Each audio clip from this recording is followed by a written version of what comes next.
Warning, this episode contains adult language, mature situations, unique retelling of classic fairy tales, crimson-haired herbalists with an independent attitude, princes with either control issues or too much time on their hands, intriguing plot twists, and fun character dynamics. Listener discretion is advised. Spiraken Manga Review, episode 345, Snow White with the Red Hair.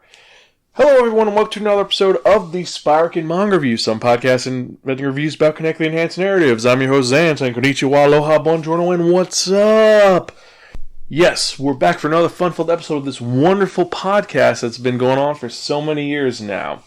Like I said, I'm your host Zan, and I hope that you're doing very well. I've been very chill and very, just pretty cool. Been prepping for this wonderful holiday season, also been putting up a Christmas tree, that's always fun. But I digress. Things have been good on my end. I hope things are good on your end. Also, I've been starting to work on something for an upcoming convention, which may be a little bit of a secret project for right now. But if you want to know more, email me, zanspiraken.com, and I might give you some hints on what's going on. I may want some feedback as well if you guys have any ideas on what I should add to the secret project. But I am getting way ahead of myself. Some of you who are joining us for the first time are wondering, what is this podcast about? I thought it was a manga review. Well, yes it is. For those of you who are joining us for the first time, welcome. Spiraken is a podcast that provides informative reviews about connected enhanced narratives. What does that mean? Pretty much every episode we talk about 1 to 2 different geeky topics, specifically this one's manga, and we tell you the pros and cons about it, how the art style is, the characters are, the overarching plot, and if it's worth investing your time in or not. You don't have to agree with anything that I or my co-hosts say in our review, but we try to be educational, enlightening, exciting, and most importantly, entertaining. Now you can find any of our earlier episodes or any of our other podcasts at www.spiraken.com. We're also on Instagram, Twitter, Tumblr, YouTube, Apple Music, Apple Podcasts, iTunes, Facebook, Stitcher, Spotify, and various other social media sites. Just type in Spiraken, and I guarantee you'll find us one way or another. Also, fun fact to all my fans, if you would, go to the iTunes store. I'll put a link in the show notes and find us and give us a rating on iTunes. Give us a nice little bump up. We've been trying to work hard for the last couple of years, and for some reason a lot of our reviews have disappeared. So go there and we'd really appreciate it. If you have any questions or comments or concern, you can also email me personally at Zan, that's X-A-N, at Spiraken at Spiraken.com. And I will get back to you as soon as I can.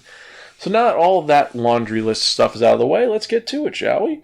Because today is December 11th, and that is 14 days before Christmas and 12 days before Hanukkah starts. So a lot's going on, and some of you are wondering, what should I get my special friend, family member, myself, or someone for these holiday seasons? Well, Spiraken's got that for you because we've got a bunch of releases that came out yesterday, December 10th. And what came out yesterday? Well, tons of things. Just for mention, we have Afareta I Heart Isekai Volume 1, the manga. Also, Afareta I Love Isekai Volume 1, the manga. Baccano Volume 12, the light novel. We're almost getting to present now. I think there's only 15 volumes in the light novel series, and that's something I definitely am interested in. You have Boarding School Juliet Volume 9. Chow's School Road Volume 7. Dragon Quest Monster Plus Volume 5. Eden Zero Volume 3. Fairy Tail Battle Royale Volume 4. Now that's a weird fucking series, I'll tell you that much. You have Gal Gohan Volume 1. You have Grand Blue Fantasy, the manga Volume 2. Horimiyu Volume 13. The next one, which I am totally going to be getting, which is How a Realistic Hero Rebuilt the Kingdom, the light novel Volume 5. I've Been Killing Slimes for 300 Years and Maxed Out My Level Volume 6. Carnival Volume 9. Kingdom Hearts X, the light novel. Kiss Me at the Stroke of Midnight Volume 10. Komi Can't Communicate Volume 4. Machi Maho, I Messed Up and Made the Wrong Person to a Magical Girl Volume 4. Mission of Love Volume 19. Plunderer Volume 3. Sleepy Princess in the Demon Castle Volume 10. That Time I Got Reincarnated as a Slime Volume 7, the light novel. The Golden Sheep Volume 2. The Ideal Sponge's Life Volume 4. Vinland Saga Volume 11. Those are the omnibuses, so they're pretty fucking big. You have Yaomushi Pedal Volume 13 and Yuri Is My Job Volume 5. And I've got to say, that's an excellent spread of manga for all different love types. If you like sports manga, if you like Yuri, if you like isekai series, if you like awkward romances, if you like video game parodies, if you want something that's completely random and weird, or if you want that weird forbidden romance, it's all in there. For me personally, like I said, Baccano I'm very excited for. How Realistic Hero I'm excited for. Komi Can't Communicate. The Ideal Sponger's Life. And definitely, I want to check out Vinland Saga because it is insane and crazy. Also, Aphrodite I've been dabbling into a little bit. Let me know what you guys are interested in. Email me, zanspiraken.com. Let me know what excites you guys the most. What mangas you want to buy, or what mangas you think are terrible and overrated. So far, the only ones that I think are really overrated are, well, Grand Blue Fantasy I have not been a fan of too much. Chow's School Road, Volume 7, it's okay. But actually, that's it, just the two. I'm kind of wishy-washy on. The rest, I'm actually enjoying. It's a good week for manga releases. But let me know what you guys are interested in. So now that we've got that out of the way, let's get to the review, shall we? Because if you remember from the last episode, I spun that one, that only, The Wheel of Manga, and it dictated on TV there reviewing a manga that was written by Sorata Akizuki. And I've got to say that Akizuki-san puts a lot of show notes in this manga. There are notes everywhere. They're very funny and whimsical and get into her mindset a little bit, or his mindset, their mindset. This was published by Hakusensha, so that pretty much means it's going to be released over here by Viz Media. It is a shoujo series. It's also a fantasy romance. It came out in 2006. It's still coming out, and there are currently 21 volumes. There's also an anime series with 2 seasons and 2 OVAs that's very popular.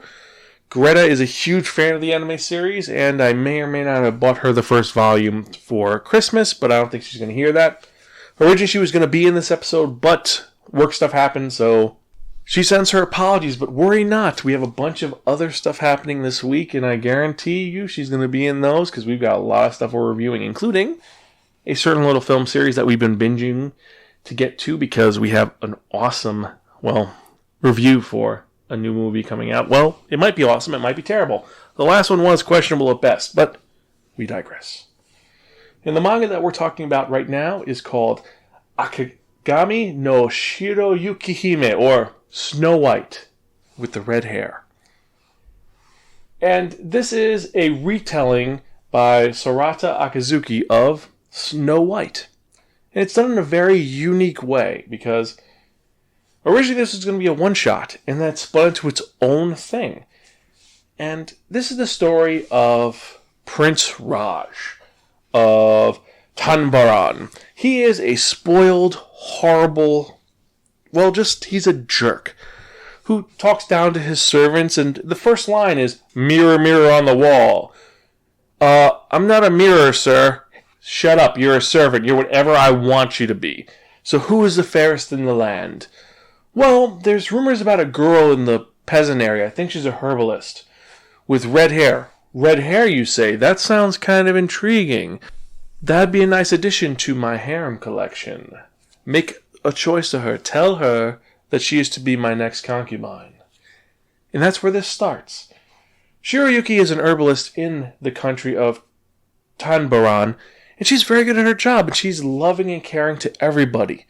If you come to her with a problem, she'll help you out. If you don't have the money for it, you can pay in other ways, like give her bread, give her a cake, or you can pay her later. Super nice. And one day, a servant for the king or prince shows up and says, "You're going to be his next concubine. Pack up your stuff and go to the castle so that you can begin your life as his whore." Shirayuki is told this, and she's like, "Oh, okay. Well, why does he want me? Because he's never met me, and I can't do that. I'm a herbalist." He's like, "It's because of your long, flowing red hair. That's what he is in love with." So she thinks about it, and she makes a very important decision. She takes a pair of scissors and cuts her red hair.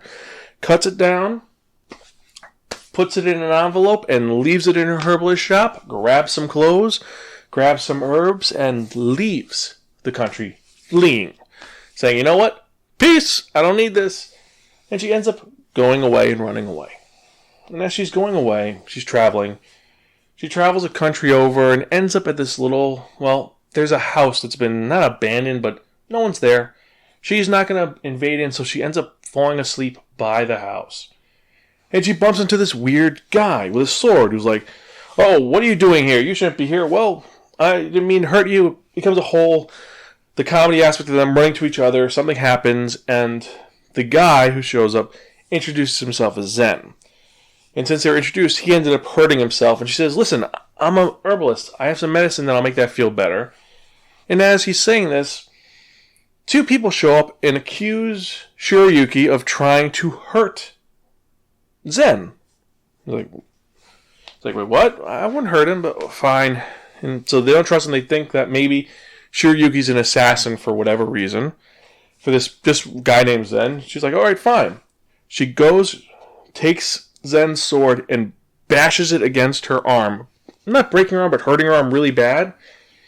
And she uses the herbs on herself, saying, "I don't make poisons. I know how to make them, but I don't carry poisons. It's fine." So Zen ends up apologizing, and they end up talking about it, and she explains how she ran away, and he's like, "Oh, I'm sorry, that jerk Raj? I mean, the prince, he's kind of a weirdo."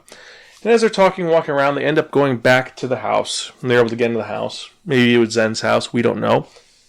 And there's a basket waiting in front of the house. A bunch of shiny red apples. Red like her hair. And on top of these apples, there's a bundle. And as Shirayuki opens it up, what is there? It's the hair that she cut, with the ribbon that she left. So apparently, Prince Raj hired someone to get her back, and he's known where she is the entire time. And as they're sitting there, Shirayuki pretty much refuses anything that this asshole Raj is going to give her. So Zen and his two friends, Mitsuhide and Kiki, are there, and Zen ends up eating one of these apples. And suddenly she feels ill. Turns out that these apples were poisoned. Raj had a pretty genius plan. She eats one of the apples, she'll be poisoned, she'll have to go to him for the antidote or else she'll die. The only thing is he forgot that she's kind of an herbalist. She knows about poisons and things like that. So, but still, Zen, this guy who's been really nice to her and really been helpful and just been a sweet, nice guy that she could actually fall in love with if she tried, is sick because of her. And as they're wondering what to do, the guy who was sent to get her shows up and explains the nefarious plan of, "Oh, it's such a shame that he got sick because of you. If you go to the prince, he'd probably have an antidote of some sort." So Shirayuki agrees, but as long as he gets the antidote as soon as possible. She ends up going there, and Raj is really pissed off. He's like, "Oh, you are as beautiful as they say. It's a shame you ran away, though. It makes me look weak and impudent. So, in exchange for me giving you the antidote, you have to agree to be my concubine forever and never run away again." And as she's about to agree for the antidote, Zen shows up with his sword, saying, "Shirayuki, don't do it. You can't give in to this guy." And Raj is like, "Who's this asshole? Why is he here? You shouldn't be here. Don't talk to me. I'm a prince." And you can't, I'm sorry, I didn't introduce myself," Zen says. And he shows the hilt of his sword.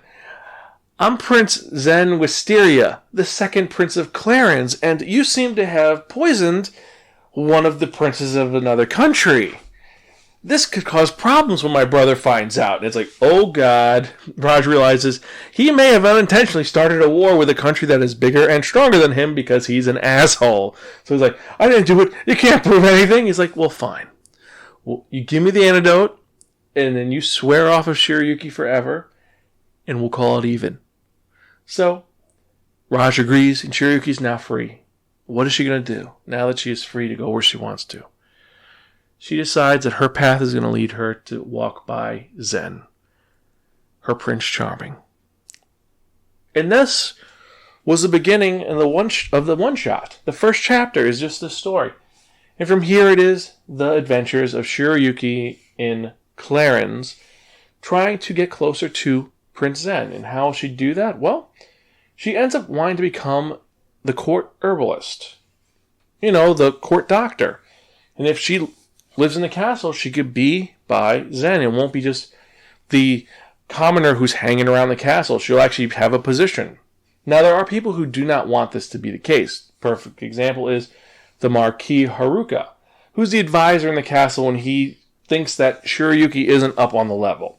That, she's going to worm her way into your heart, and then she'll slowly convince things and want to meet the king and do this and that and manipulate situations. You can't be with a girl like that.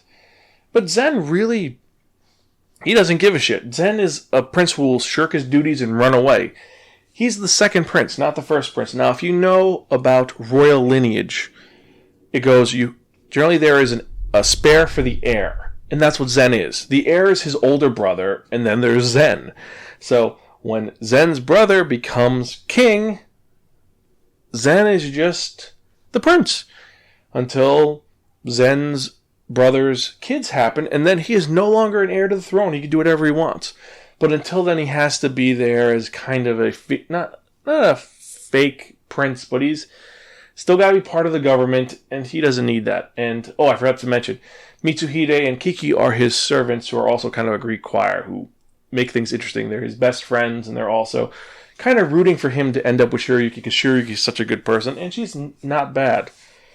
Now, the first volume only has 3 chapters for Shirayuki. Then there's a bonus story that was written by Akizuki-san, which is actually very whimsical, about a girl whose nickname is Summer and a boy whose nickname is Autumn, and how they're having kind of a summer, like they're a friendship blooming into maybe a romance, and how at the end they're going to be split apart forever and what will happen. It's very romantic and whimsical. Now, like I said, the first 3 chapters, pretty much the first one is the introduction, the one shot where she even explains the reason why she came up with this is because she wanted to recreate Snow White, and her brain kept going to the apple that poisoned Snow White. And they're like, oh wait, what if I make the hair red? Apple red. Shirayuki with the red hair. Works. But in every chapter she has little notes. In the second chapter she explains how her inker, who's also her mom, was getting really pissed off because this one character has an elaborate ink screen. And then the third chapter is her saying how happy she is and honored she is that her manga's been picked up, and she wants to just do some great things with it. But more important than that, since this is a manga about an herbalist, she had to study about herbology. And her editor was like, oh, so you're reading a bunch of English publications? And she's like, no, there's a bunch of Japanese publications, and also I can't read English. Sorry, I can't read any type of English characters, so Kanagawa's out. And she goes into how intricate the study of herbology is, and how in Japanese culture to become an herbalist is a long and hard road, and she's going to implement that into her manga. And that's the fascinating part, is that this is not, I am Snow White, I'm a princess, this is all I do. No. Shirayuki is a character who is, my goal is, yes, I want to be with Zen, but I have my own goals. I want to help people, I want to be an herbologist. And she wants to learn as much as she can. And she does this by experimentation and study. And it's fascinating to see her grow. The third chapter is all about her and her exam. And her exam is that she has to take care of a garden for a couple of days. And she notices that there's something wrong with the garden. Some of the plants are wilting. And she discovers that one of the seeds that they gave her was not the seed that they thought it was. It's like, okay, this is a different plant. We have to move everything over. And she ends up having to spend an entire night moving all the plants over to accommodate for this flower, which if it mixes with the other plants, it ends up becoming toxic to them. And that's something you really wouldn't know. And it's intriguing how she is able to come across these scenarios and she learns about them. The second volume, or second chapter rather, is about her being kidnapped, and she uses her own skills to save the day. It's not, I'm waiting for my prince. It's, no, I'm going to try everything I can to be free, and I'm not going to give up. She ends up making a paralytic agent just from some herbs to paralyze the guy. Even though it doesn't work all the way, she figures that out quick. And so she is willing to bust her ass to be her own hero, and I do like that. It's a great example of a great female protagonist that doesn't need a hero, that is her own hero, and that's a really big plus on my side. The art style is very well done. The story is inventive and unique, and I gotta say, I would love to read more of this. For all these reasons, I've got to give this series a really, really, really fucking cool. If you don't read this now, your brain will freeze, your eyes will swell up, and your soul will be forfeit to the great Zomo-Gustar. It's a well-developed series that came out of a one-shot, and generally when that happens, the one-shot and the longer series never coexist. They don't work well. It's like, oh, the idea worked in the short form, but in long form, it won't work out. This one works because you have so many layers going on. You have all the different character dynamics of each of them interacting with each other. You have the fact that Zen has multiple goals. Yes, he wants to be a Shirayuki, but he has to deal with the fact that he is the heir to the heir to the throne. He's the spare to the heir. If his brother dies, he has to become king. So until that point happens, he's kind of stuck in limbo. You have the Marquis, who he may be the bad guy, he might not be. His reasoning is sound. It's, look, a lot of people will abuse their relationship to royalty to get to the higher ups. So he's looking at interest at the crown. However, he is a bit discriminatory towards commoners. He's being discriminatory towards Shirayuki without knowing her. And on the one hand, it's, yes, he's being a dick about it, but on the other hand, he is looking for the interest of the throne. You have the two subordinates who their first goal is making sure that Zen is safe, but Mitsuhide and Kiki do want Zen to be happy, so they see that she is the way that he's going to be happy. So they're going to try to do something with that. And then, like I said, Shirayuki, her whole motivation and how she is immaculate and amazing. It's an intriguing character who has a goal set in her and she wants to go further. It's not I'm the princess, that's it. She's not a princess, and that was what Akizuki Sensei wanted. She didn't want a princess. She wanted a motivated woman, and that's what she's created. And I gotta say, I love it and I want to see more about it. Greta's 100% right. This is a great series. Now, if you agree with me, email me, zan@spiraken.com, or comment below. Let me know what you think about this. The random question of the day is, what other fairy tales would you want to see Akizuki Sorata take a punch at to alter? Personally, I'd love to see her take on Rapunzel or perhaps Beauty and the Beast. I think that would be engaging and intriguing. Let me know what you guys think.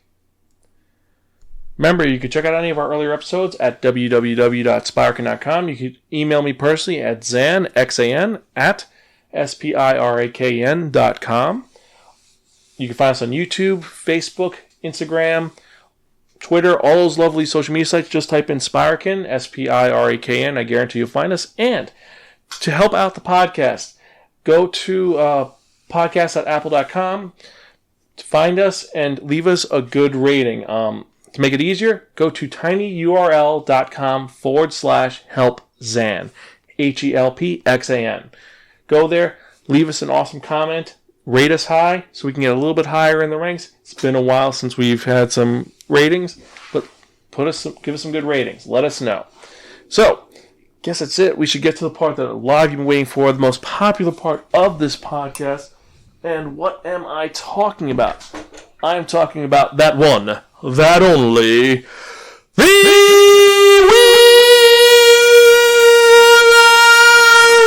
Manga! Yes, friends, a Wheel of Manga, except no substitute. Now, what is the Wheel of Manga? The Wheel of Manga is a Wheel of Fortune with 10 slots on it. And what I've done is I've assigned a manga tile to each of the 10 slots. So what we're going to do is we're going to spin that one, that only, the Wheel of Manga. Whatever number it lands on, that's reviewing the next episode of the Spiraken Manga Review, episode 346. And I'm excited because 346, I'd never expected to get to this point, but we're going to keep chugging along, keep going. And I'm excited. Are you excited? I hope we're all excited. So let's spin to review the next episode, shall we?